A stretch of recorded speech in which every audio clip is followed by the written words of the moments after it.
Chapitre 3. Retour au manoir. Sa mère lui raconte l'histoire de sa famille. Le jeune homme, lui, ne traîne pas pour rentrer au manoir où sa mère, à cause de son retard, le cœur triste et sombre. À sa vue, elle se réjouit et ne s'en cache pas. Mère aimante, elle court à sa rencontre et l'interpelle plus de 100 fois. « Cher fils, mon cher fils !»« Mon fils chéri, votre retard m'a tant angoissé, j'ai failli mourir d'inquiétude. Où êtes-vous donc allé aujourd'hui ?»« Où, madame? Je vais vous le dire, je ne vous mentirai pas, car ce que j'ai vu m'a procuré une immense joie. Dis-moi laquelle.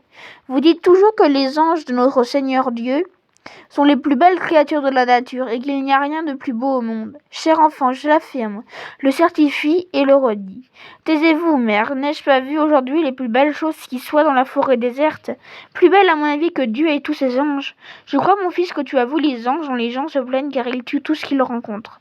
Non, mais non, ma mère, vraiment non, ils disent qu'ils sont des chevaliers. À ce mot, sa mère s'évanouit et quand elle revient à elle, elle dit affligée. Hélas, quel malheur! Ah, mon tendre enfant, la chevalerie, je croyais pouvoir vous en tenir écarté. Vous n'auriez jamais dû en entendre parler, ni jamais voir personne qui en fasse partie. Vous auriez dû être chevalier s'il avait plu à notre Seigneur Dieu de garder en vie votre père et vos autres amis. Cher enfant, votre père n'avait pas son pareil. Il était redouté et craint dans tous les îles de la mer. Je ne peux bien m'en vanter et vous n'avez pas à rougir ni de son lignage ni du mien. Je descends des meilleurs chevaliers de ce pays. De mon temps, il n'y avait pas de meilleur lignage que le mien dans aucune île. Mais les meilleurs sont tombés. On sait bien partout que les malheurs s'abattent sur les hommes de valeur qui se conduisent avec bonheur et courage. C'est le destin des bons de tomber. Vous ignorez que votre père a été blessé à la hanche, ce qui l'a rendu complètement infirme. Ses vastes terres et ses nombreux trésors gagnés grâce à sa vaillance, tout est parti en ruine et il tomba dans une grande pauvreté. Après la mort du roi Uther Pendragon, le père du bon roi Arthur, les familles nobles furent appauvries. Déshérités et chassés injustement, leurs terres furent détruites et les pauvres gens déshonorés s'enfuirent comme ils purent. Votre père possédait cette demeure dans la forêt déserte. Ne pouvant fuir, il s'y fit transporter en litière, lit couvert, porté par des hommes ou des bêtes de somme, le plus rapidement possible.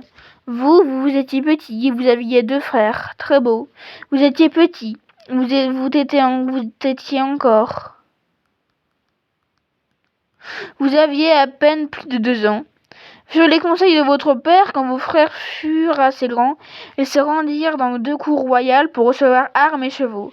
L'aîné alla chez le roi d'Escavalon, il le servit si bien qu'il fut adoubé chevalier. L'autre, son cadet, partit chez le roi Ban de Gomorrée. Le même jour, les 2 garçons furent adoubés chevaliers et le même jour, ils prirent la route ensemble pour rentrer chez eux.